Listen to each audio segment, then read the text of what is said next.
10 years ago, we met an undergrad and his bankruptcy lawyer friend. They had a wild idea. What if you could help people file for bankruptcy online? Back then, when we met them, only about 50 people had filled out their online form.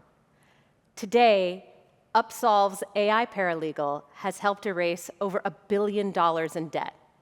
$1 billion, that's thousands of fresh starts off of one big bet. I'm Shannon Farley. And I'm Kevin Barenblatt. We're the founders of Fast Forward. We're thrilled that you're here to celebrate our favorite time of year, Demo Day. A dozen years ago, we made a big bet that supporting mission-driven founders, equipping them with the best technology, they can build a better future. That people close to the problem, equipped with capital, context, and community, can build the future that we deserve. That's a bet that's paid off 120 times over.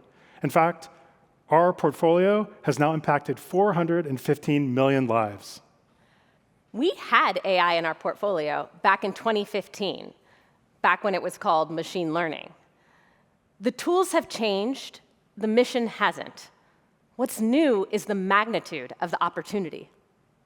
Our application volume doubled this year to 800. Our programs team is still recovering. The number of AI-powered applicants has also grown from 5% a couple years ago to 50% this year. The thing is, even though most nonprofits are using AI, there's only a small fraction that are using it to drive real impact. That's the fraction you'll meet tonight. We have French coders who are using computer vision to detect wildfires, an engineer whose wrongful insurance denial led him to build a tool for others like him.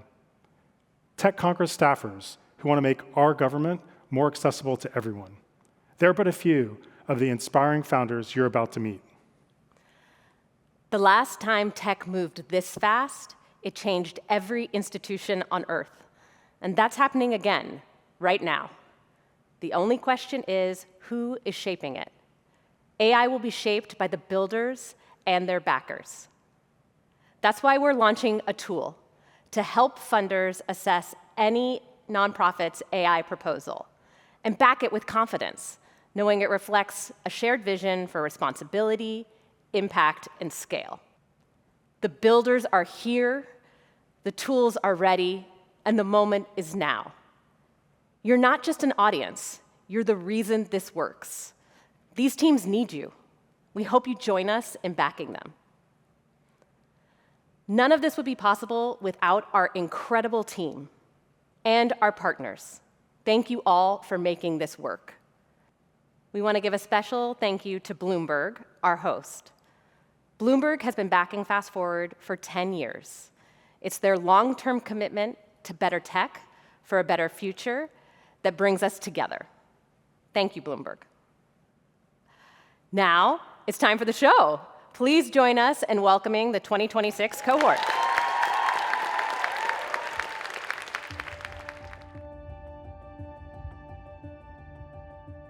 Las personas utilicen bastante de su tiempo al día en tras largos, incómodos e inseguros.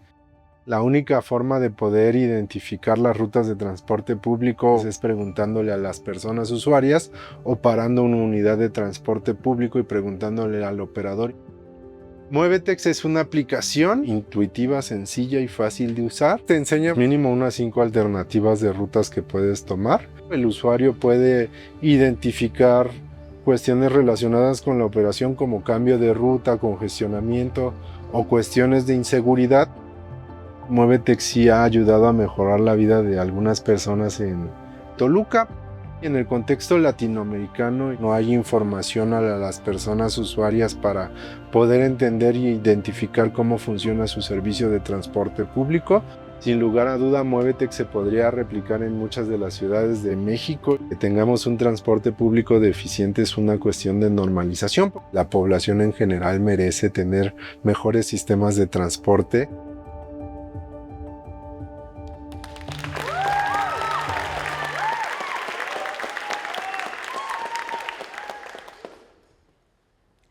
If we wanted to get to Demo Day today using public transport, it would be easy.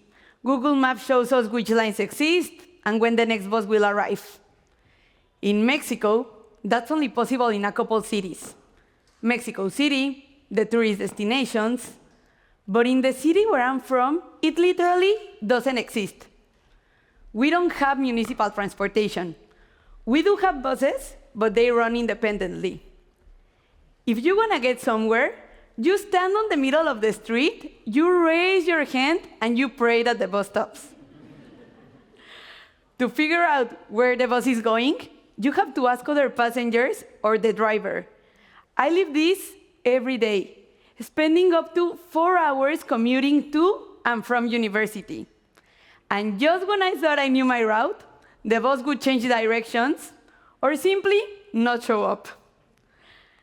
This is a reality for more than 60 million people in Mexico who rely on buses. Those 60 million lose job opportunities. They lose access to education, and they lose hours of their lives because the transportation system is unreliable. And you might be wondering, why is this happening? The answer is simple. There was no data. No data for users to navigate the system, no data for cities to improve it. And without this data, routes stay inefficient, systems stay broken, and millions stay invisible.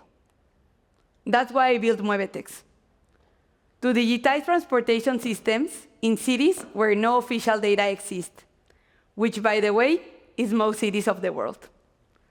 I started riding buses myself, mapping routes manually. Then, we invited users to become part of the solution. We crowdsourced the data that no one else was collecting. And with that information, we built the region's first trip planning app. Today, a user opens Muevetex, establishes where they are going, and instantly get directions. They know what bus to take, where to transfer, and the length of the trip. But we didn't stop there. Users can share real-time alerts on traffic, security, and gender-based violence. We are building the Waze for public transport. Today, over 70,000 people use Muevetex, and that's just by word of mouth. Right now, users contribute $1 at sign-up. And as we collect more data, we plan to launch a B2B model. That means governments and local business can access mobility insights and improve transit planning and operations. I've lived this problem firsthand. I'm Regina, founder of Muevetex. I'm an urban planner, and I have worked with the United Nations and the Inter-American Development Bank. I lead Muevetex with Pedro, our head of product and industrial designer at Oracle. We are raising $500,000 so we can expand our technology and scale to 10 new cities in Latin America. The place where you are born should not determine your access to mobility. We brought that access to my city. Now, let's bring it to the rest of Latin America together. Thank you.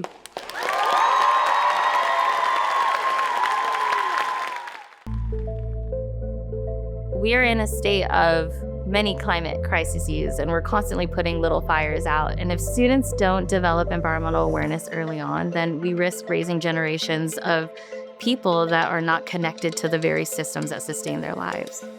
Subject to Climate is this free, really easy to use platform online where teachers have access to climate action resources that are already vetted. It's built in such a way that teachers are able to integrate it into their curriculum very easily because it's already up to standards. And that's the dream. The dream is that climate education is no longer a niche topic, but it's something that is accessible to all and incorporated and integrated into our existing curriculum. And I get a volunteer from each group to tell me what your environmental topic is. Something I really appreciate about Subject to Climate is that the focus is on empowerment. These are our future leaders, these are our future voters, and now they have the opportunity to make more informed choices and create a better world for the next generation.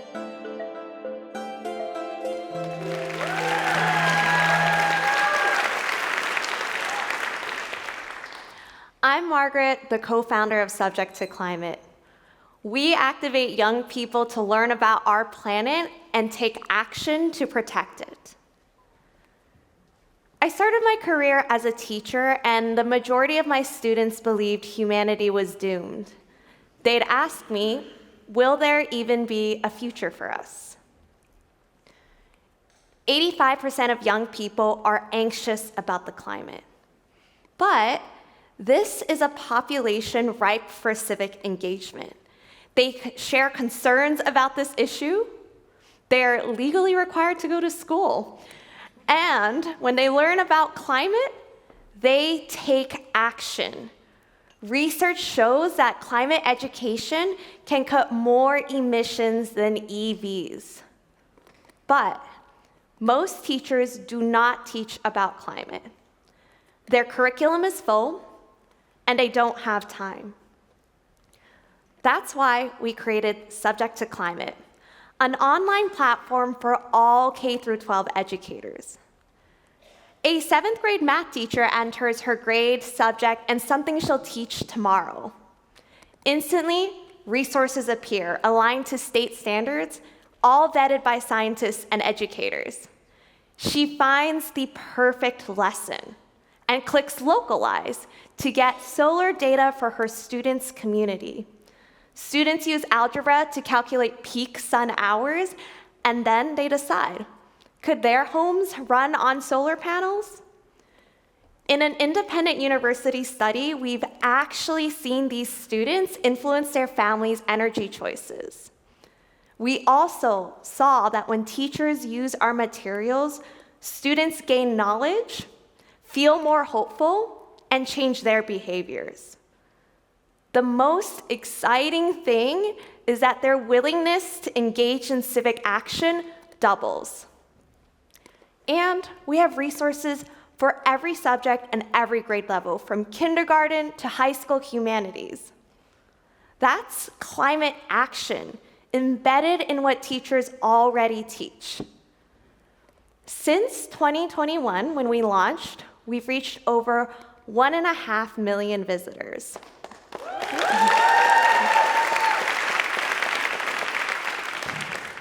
Climate education is too urgent to sit behind a paywall, especially during a time when climate change is being challenged.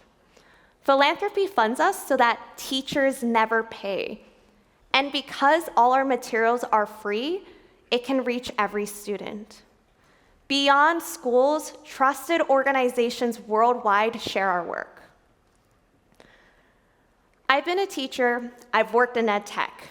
I currently teach at Harvard, where I spent years researching how education drives climate action. And through my work at Subject to Climate, I've been named an Ashoka Fellow. My co-founder, David, built a company into a Fortune 500 and knows how to scale impact. We're asking for, you can clap for that. We're asking for $1 million so that we can reach 500,000 more students, use AI to localize every lesson, and connect students to opportunities, action opportunities in their communities. When my students ask me, will there even be a future for us? We have a moral obligation to say yes. We owe them the opportunity to learn about climate, the confidence that they can change it, and the agency to act for the future. Thank you.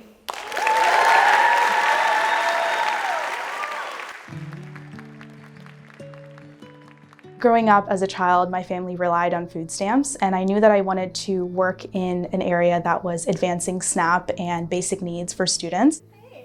Most campuses have a student advocacy office, which helps students sign up for federal benefits. We also have things like student food pantries. These traditional avenues have great resources that they can offer to students, but they aren't very visible, and I think that's what SBNC does differently. The Student Basic Needs Coalition does a lot of work in destigmatizing social benefits like Medicaid and SNAP for students on campus. It places peer navigators in each one of these university campuses and encourages them to promote a screener called Navvy to help students know how much they're eligible for SNAP. The benefit is more than just a dollar amount. Having a benefit can be the difference between not knowing where you're going to pay your lease from the next month to actually having a sustainable place for you to stay and therefore being able to study for your exams, get involved in other organizations, and really having the best college experience that you can have. It's really, really reinvigorating the quality of life for students.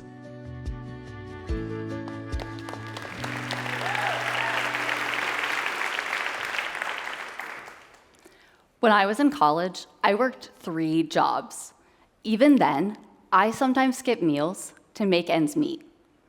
I pushed through and graduated, but millions of students whose basic needs go unmet don't get that chance. I'm Paige. I'm the co-founder and executive director of the Student Basic Needs Coalition. I started this organization when I was in college to solve a problem I was facing myself. We know that food insecurity directly impacts whether students graduate, and at scale, this limits economic mobility. If we want a stronger economy, we need more students crossing that finish line. In fact, college graduates earn $1.3 million more than those with only a high school diploma. SNAP and Medicaid can help solve this problem, but the system is extremely difficult to navigate. Students often don't know if they qualify. Applications take hours and require multiple documents and repetitive processes. And campus staff are stretched too thin to reach every student. Combined, this means that students miss out on more than $3 billion in assistance annually. That's why we built Navvy. Navvy is the first end-to-end benefits access platform designed specifically for college students. Students start with a 10-minute eligibility screener. Then they receive a personalized roadmap. It tells them exactly what documents they need and what steps to take. If they get stuck, they can ask questions 24/7 to our chatbot. And when they're ready, they can submit their application directly through our platform. This all-in-one approach increases the likelihood that students get the benefits they deserve. In our pilot, 47,000 students using Navvy were referred to more than $116 million in public benefits.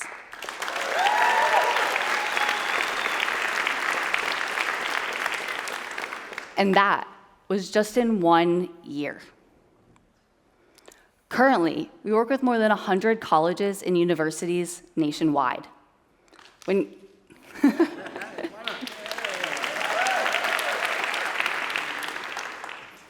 campus staff send students to our platform, they're able to focus on the challenging and unique cases that need their attention most.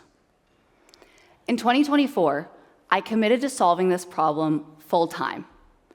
I'm bringing that same determination that got me through college to this work.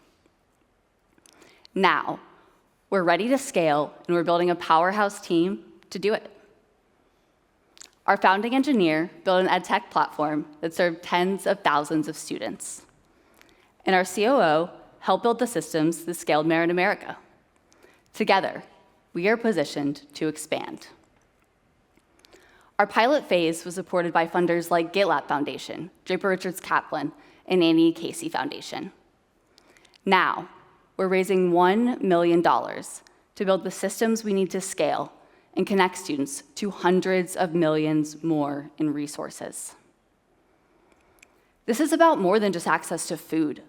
Food access supports college completion, and college completion drives economic mobility.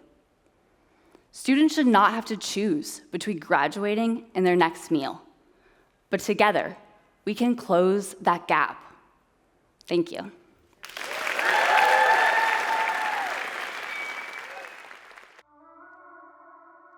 Because Mongolia is geographically located at a very unique position, right between Russia and China with no other neighboring countries, we are most vulnerable to coordinated disinformation campaigns.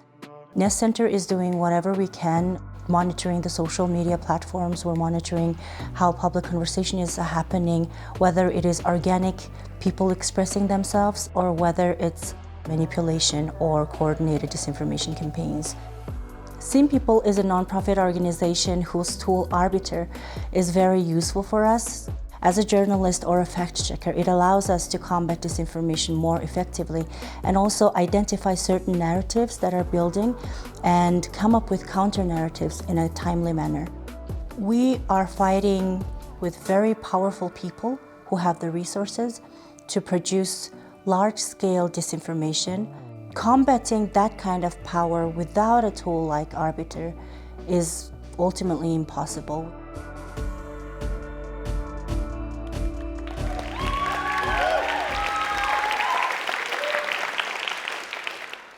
Last summer, my grandfather saw a social media post.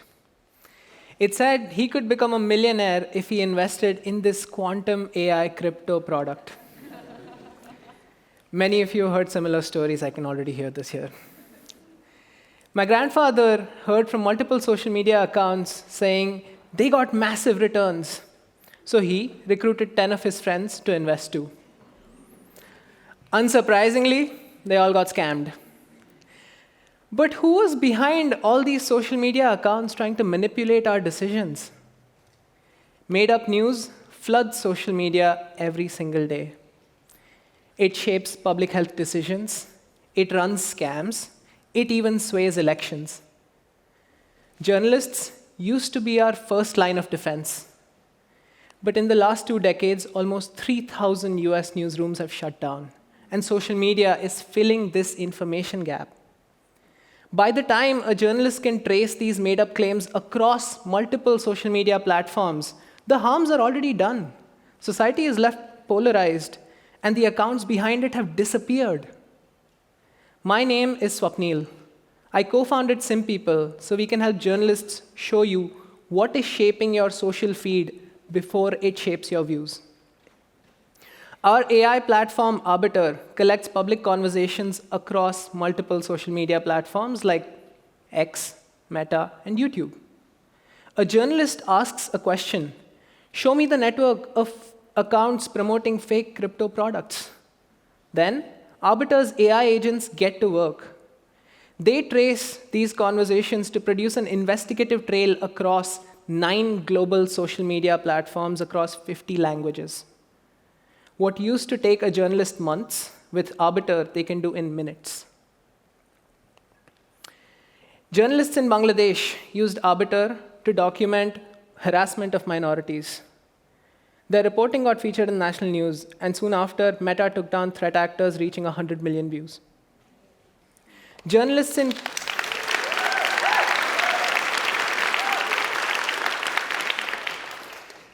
in Kenya used Arbiter to try to flag political deepfakes.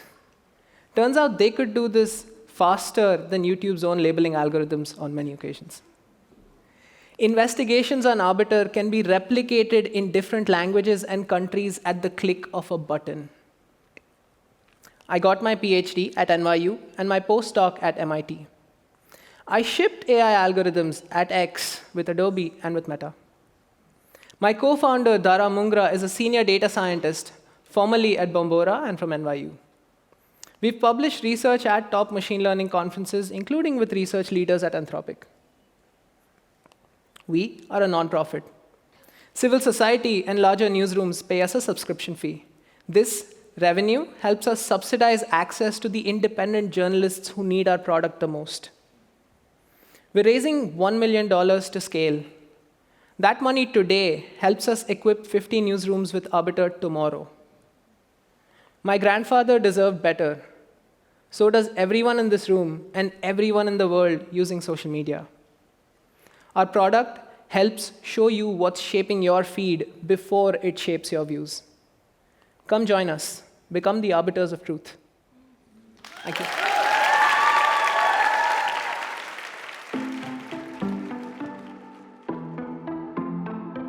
I'm a mom of 2 and live here in the beautiful Bronx. It's a place that has significant environmental burdens and challenges. The reason the rates of asthma here are so high is because of fossil fuel pollution. It's hard enough for many people to put food on the table and pay for daycare, much less invest in items that would green their home or green the grid. many, many people, especially people who live in apartments like me, you don't have a roof. So you can't adopt rooftop solar no matter what the incentives are. BrightSaver is the only nonprofit in the US dedicated to expanding access to plug-in solar. When I got the panel from BrightSaver, I put it on my balcony with zip ties. As soon as I plugged it in, it started feeding clean power into my apartment. The more we green our grid, the less we are going to see people with intergenerational asthma, like in families like mine. We had over 1 million plug-in solar systems in New York. That's like a not insignificant dent, both in people's energy affordability and in our contributions to climate change.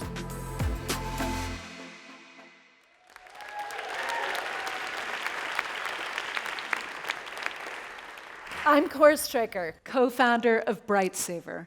We're bringing small, affordable solar panels that plug directly into the wall to every American home. If you lived in Germany, you could go to IKEA, buy a solar panel, bring it home, plug it into the wall, and you're reducing your electricity bills that day.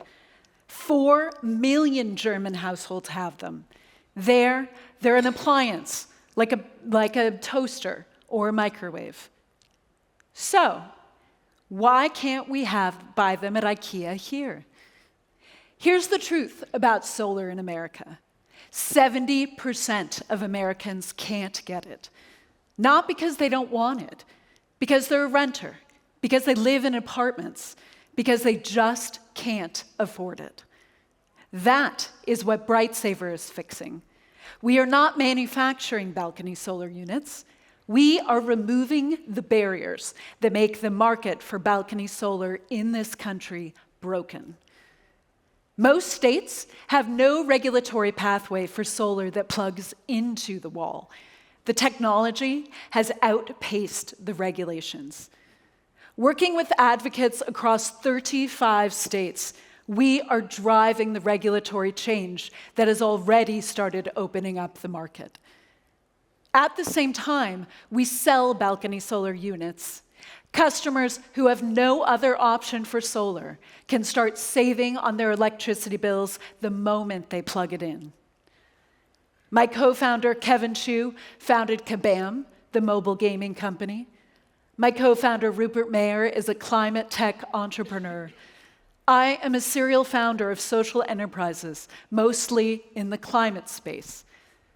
We know how to drive results at scale. We've sold hundreds of units through our pilots. We have thousands more on the wait list. We have been featured in nearly every major national press outlet. In just 1 year, we have done education and advocacy to pass laws in 9 states.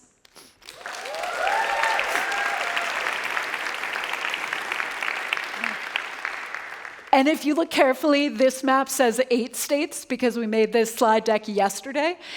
Today, a few hours ago, New York State passed their plug-in solar legislation after months and months of work. So what does this mean that 9 states now have plug-in solar laws? It means millions more Americans can get balcony solar.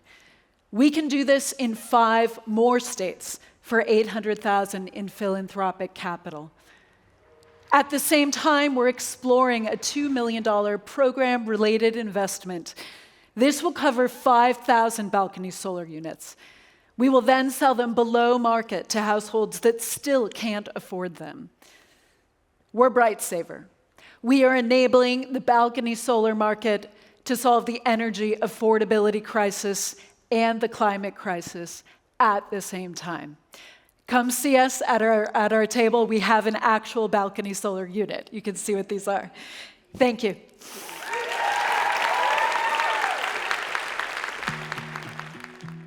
I grew up in the Philippines and I moved here when I was 14.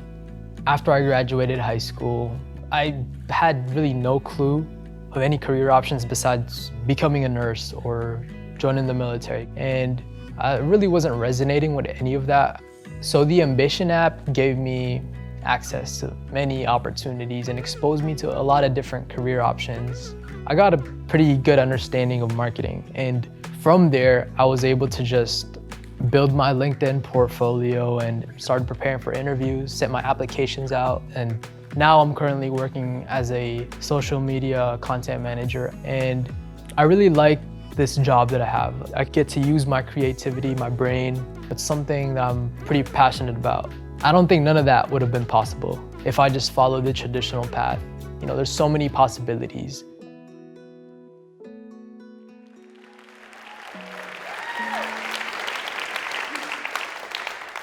My name is Remy Shabomahin, and I'm the founder of Ambition Angels, and we put career exposure in teens' pockets. In the 4th grade, I took a trip down to Stanford with my best friend, Dimitri. Just 2 kids from inner city Portland, no connections, no roadmap, but we decided on the spot, we're going here. That trip gave us a picture of our future. After Stanford, I spent 2 decades working in various youth development organizations. And what I learned about my young people is that they didn't all want college like I did, but every single one of them wants a career that pays well and means something. Research shows that teens with early career exposure are twice as likely to be employed after graduation. Twice. And yet most teens from low-income communities never get that experience and never get that exposure. Schools are built for academics, not career discovery, and the programs that are meant to fill in the gaps, well, teens aren't even showing up anymore. And with AI changing the workforce, the teens with no mentor, no network are getting left behind for good. But if anybody has a teen or knows teens, we know what does have their attention: their phones. They're on them 8 hours a day. And so I partnered back up with my old friend Dimitri, now a former Meta engineer, to build for where they already are. And that's how we birthed Ambition. Ambition is a mobile app that delivers career discovery through simulated internships. A teen chooses a 30-day internship like marketing. They're working for a streetwear brand that's trying to grow. On day 1, they're defining the target market, figuring out who this brand should go after. Day 15, they're building value propositions and figuring out how that plays in the brand story. By day 30, they know what that career feels like. And then they choose another one: game design, wealth management, project management. Careers they didn't even know existed and yet now believe are reachable. They stay engaged because they earn. Complete a track, earn a gift card, work and earn, just like the real world that we're preparing them for. Through schools and nonprofits, we've reached over 3,500 students. 3 out of 4 complete a full internship, and 86% come back for another one.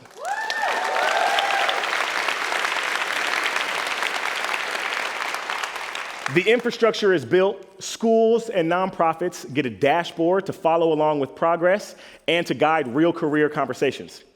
This opens up the door for school and nonprofit licensing.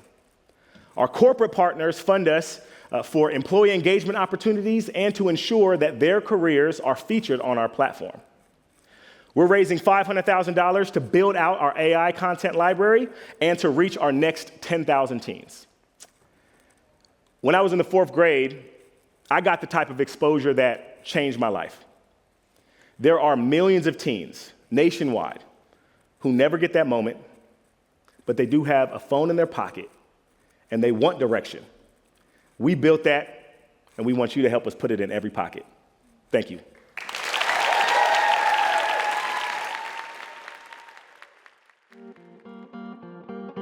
I was 14 when I was diagnosed with lupus and several other chronic autoimmune conditions since then.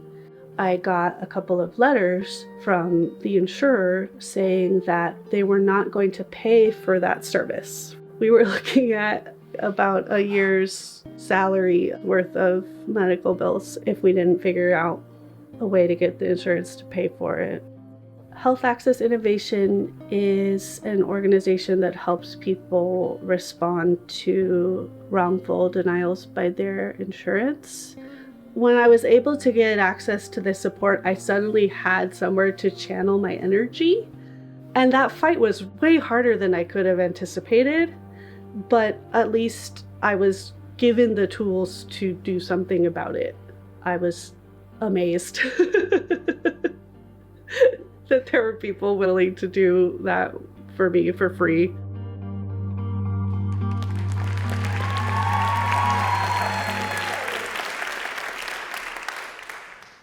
I'm Mike. I'm the founder of Health Access Innovation. We're a nonprofit that helps people in America access healthcare by helping them appeal health insurance denials. I became an expert on appeals by necessity. I have Crohn's disease, and accessing the medication I need can be a full-time job. My most recent denial took over 30 hours to resolve. I had to prove that my insurer had violated state law to regulators who didn't know the law existed. My experience isn't unique. There are over 20 million wrongful denials each year. They lead to debt, prevent access to care, and worsen health outcomes. Appeals work, but most people never file one. They're busy caring for a family member, working an unforgiving job, or in the hospital just trying to get well. No one should have to navigate wrongful denials alone. So we support patients in filing appeals. People submit requests for help, and we do the heavy lifting. Caseworkers use our machine learning systems to build a patient's appeal. Our technology streamlines research by surfacing evidence from coverage rules, medical literature, and medical records. We deliver the appeal and guide people through multi-stage submissions. Technology makes our human-centered work scalable without sacrificing quality. And it helps us track evidence of wrongdoing, which we bring to regulators. For-profit companies using AI for appeals prioritize speed over quality. But patients don't get unlimited chances. A low-quality appeal can fail, and failure can have devastating consequences. We're a nonprofit because we're accountable to patients and prioritize equity and access. We're funded by grants and donations so that income is never a barrier to filing an appeal. We aim to partner with community organizations, physicians, and worker groups to reach communities in need where they are. Our focus is urgent, underserved medical contexts, including cancer, mental health care, and asthma. To date, we've achieved a 95% appeal success rate.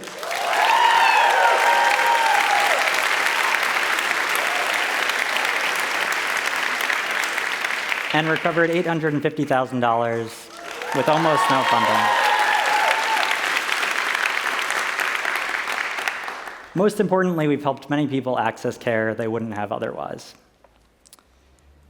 Our team has worked on all sides of the system. I previously built AI initiatives at the Allen Institute for AI. Our founding team includes an ER physician who led quality improvement at the New York State Department of Health, and a director who leads operations at a federally qualified health center. We fought these battles both personally and professionally.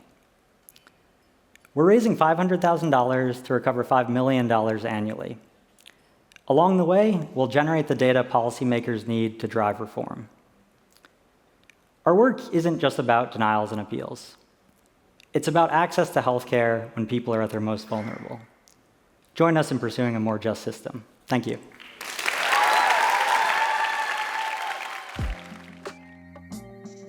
I am a youth advocator, and I'm also a children's book author. I try my best to strive for greatness, pursuing my goals and my careers, and just staying focused and locked in on school.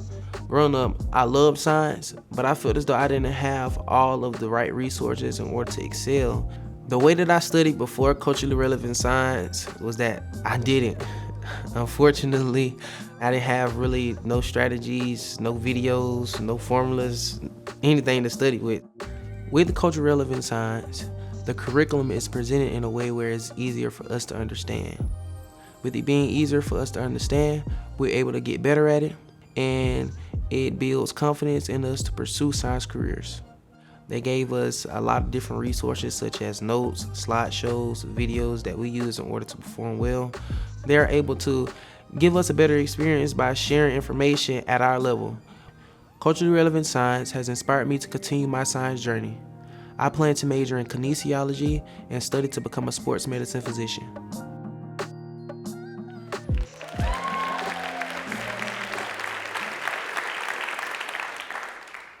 I'm Megan Narain, founder of Culturally Relevant Science. We build STEM courses for underrepresented students and give their teachers tools that actually work. I was a science educator and instructional coach in Atlanta for nearly 10 years. I've had hundreds of students tell me that science wasn't for them. Yet everything they did in my classroom showed me otherwise. And right now, there's a massive elephant in the room. In this crazy age of AI, do students even need to learn STEM?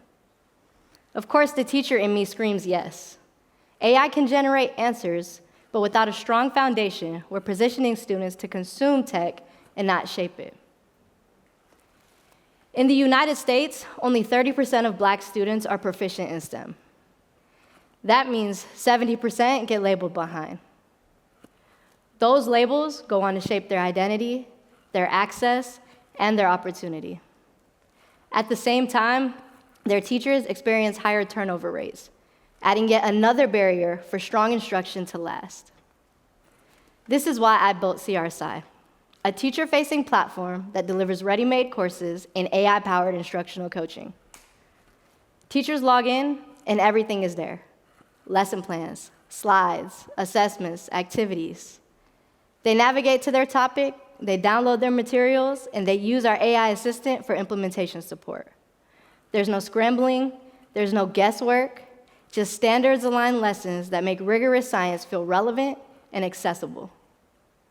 For example, we teach calories through burning hot Cheetos. When students set them on fire, they immediately see how macromolecules affect energy. Our curriculum doesn't sacrifice any rigor. It doesn't lower any expectations. It just makes the content stick in really cool ways. We piloted our first course at Deshaun's high school. In just a year, he went from performing at the lowest level to the highest level. He did not change, the instruction did. In fact, in 1 year, his entire school's science proficiency grew 53%.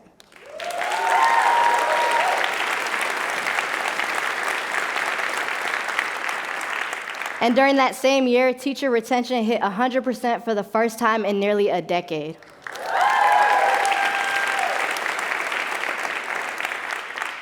After seeing those results, schools began investing in our work. We improved student outcomes, and we reduced teacher turnover. Schools can pay us directly to access our platform, or philanthropic sponsors can help fund their access.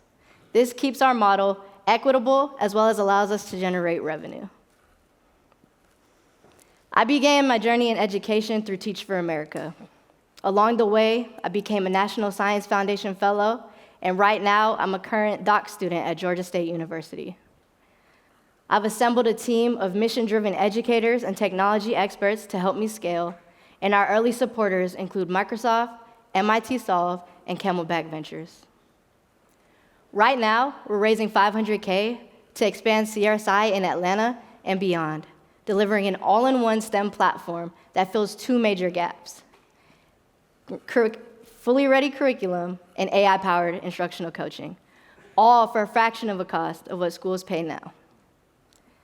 70% of students being labeled behind is not acceptable. Students like Deshaun deserve better outcomes, and his teachers deserve tools that actually work. Me and my team built the solution. Now join us in scaling it. Thank you.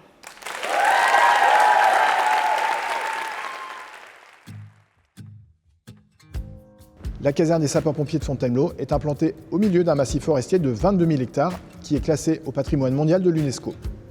Historiquement, la forêt de Fontainebleau n'a jamais été surveillée, ce qui veut dire que les départs de feu sont signalés par des touristes ou des gens, des usagers, qui constatent la présence de fumée ou une odeur de brûlé dans la forêt. La contrainte, c'est que ces touristes ne savent pas forcément où ils se trouvent et ont du mal à visualiser la fumée qui se trouve soit derrière les arbres, soit au-dessus de la canopée. L'avantage de la solution Pioneer, c'est qu'elle se trouve justement au-dessus de la cime des arbres et qu'elle permet de visualiser directement, dès l'éclosion d'un feu, la quantité de fumée qui se dégage, également la couleur, afin de localiser précisément sur la carte, également de quantifier la surface brûlée pour pouvoir engager le volume de secours au bon endroit. C'est un intérêt financier pour que ça coûte moins cher à la collectivité, mais c'est également un intérêt écologique pour diminuer l'impact sur la forêt.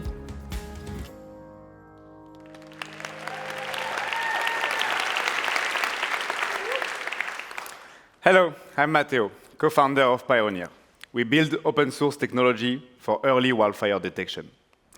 French firefighters have a saying, 1 glass of water in the first second, 1 bucket in the first minute, a plane after 30. That is how fast a small fire can escalate. And once it reaches a critical size, it cannot be stopped. Due to climate change, wildfires are accelerating. Each year, an area 11 times larger than Texas burns. Today, most fires are still detected by citizens. They are not trained observers, so they provide unclear information. That creates delay we can no longer afford. But it doesn't have to be this way. Forests can be monitored continuously. Smoke can be detected within minutes. So we build Pioneer. We deploy AI-powered stations in forests.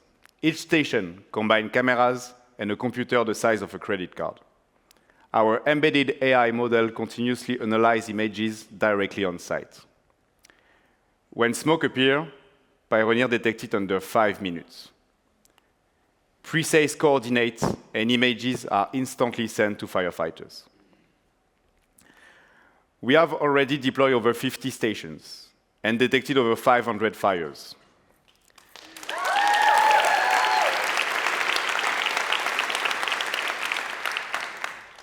But this is just a start. Early detection means smaller fire. Smaller fire means less CO2 release and fewer lives at risk. And for firefighters, it means time gain.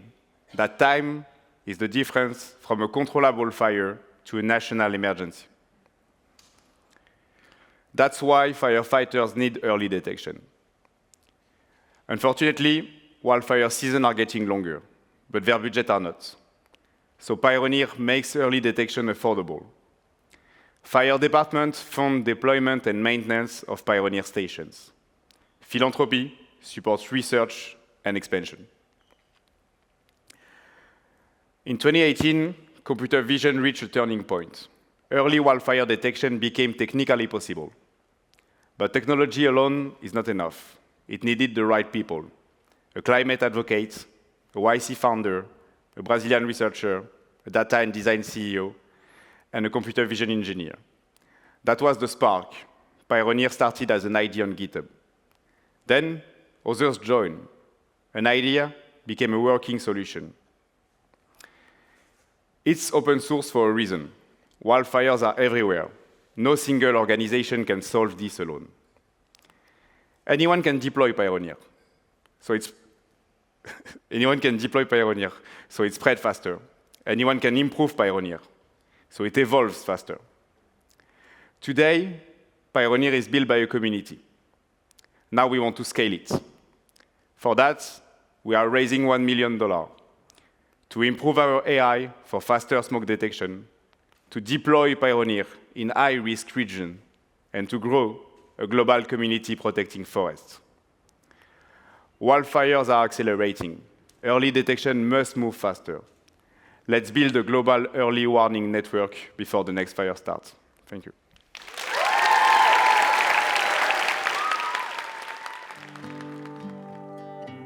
In 2023, I was informed that my daughter is one of many AI deepfake victims at her high school. We found out that there will be no accountability because there are no laws. So when my daughter came in and she said, "Mom, we need to do something," we did it. And so I went to lawmakers, I went to politicians to spread awareness and ensure that other women and children wouldn't have to go through what I had to go through. Congress is complex, inaccessible, and even at times gate-capped. But MyCapitol is your team, your support. It educates individuals on how policies are made and how to become involved in policy making. Just to fast forward, before my advocacy work, only 3 states had AI deepfake laws. Now all 50 states have them, plus 1 federal law called the Take It Down Act.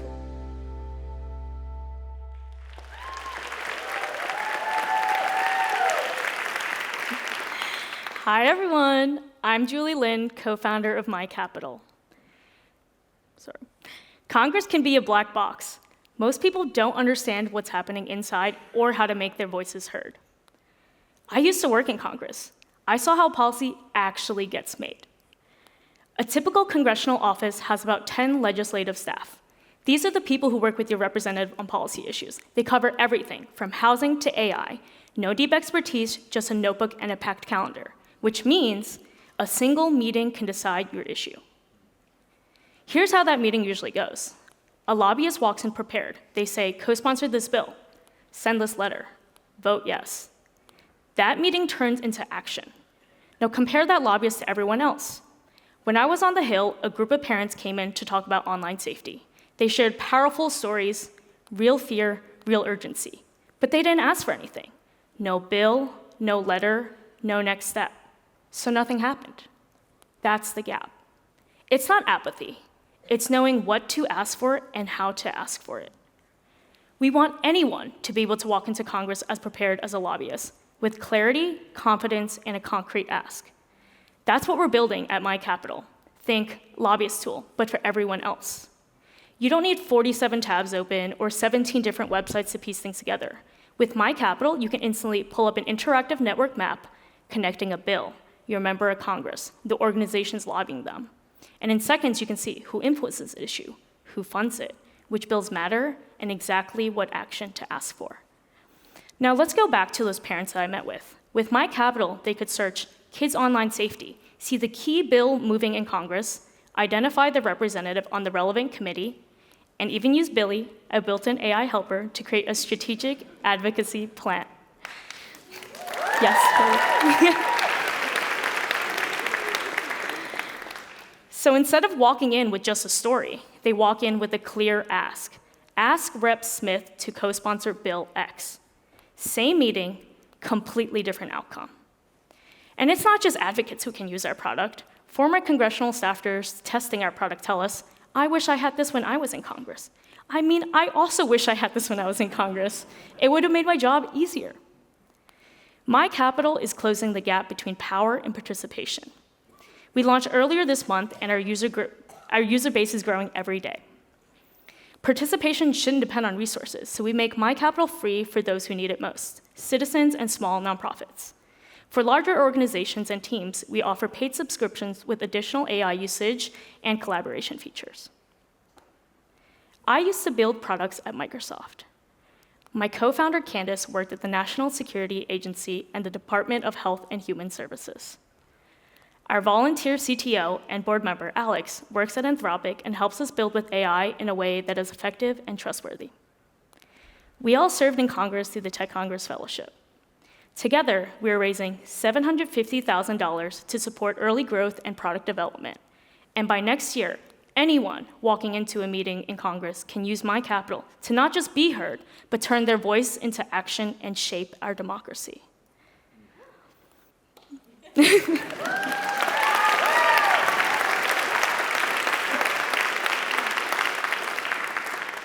Democracy runs on information. It should not be, if you know, you know. Now you know. Join us. Thank you.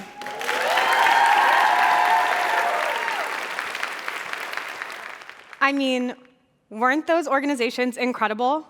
One more round of applause for those amazing tech nonprofits. Every year, Demo Day reminds me of why we do this work. You just heard from founders who woke up one morning and decided that the problem in front of them, maybe one they'd lived or watched their community struggle with, was solvable. And then they built the thing. And that is no small act. The fact that you all are here to learn, to listen, and to invest your time in these amazing tech nonprofits means more than you can know. Hi, I'm Kendall Arthur, Senior Director of Strategic Partnerships at Fast Forward. And partnership is what today is all about. I want to give a special thank you to all of Fast Forward's partners for making our work in the Accelerator program possible. And to Bloomberg, thank you so much for co-hosting Demo Day with us. We are so grateful. And I'm Sophie Owens, Senior Director of Strategic Philanthropy. So yes, that means I'm up here to ask you for money, but our goal here tonight is simple, and that's to launch these teams. And every single one of you listening can help to do that. All of you are part of the ecosystem, the funders, the founders, the connectors, the champions. Our work would not be possible without you. Now, Sophie warned you, the part where we ask you for money. Yes, but there are 3 ways that you can help to launch these teams. One is to give. Every donation is matched dollar for dollar up to $25,000 per organization. You can scan the QR code and know that whatever amount feels right to you is the right amount. Second, amplify. You just heard incredible impact stories from the cohort. Post about them, talk about them. Visibility is fuel for early-stage organizations, especially for tech and AI-powered nonprofits who face unique challenges. And finally, connect. Think about who in your network should know these founders. A warm introduction from you could mean opening a door they couldn't otherwise open alone. These organizations are going to go on to do even more remarkable things. We've seen it happen over and over with every tech nonprofit that's gone through the Accelerator program. So, thank you so much for watching, and cheers to the 2026 cohort.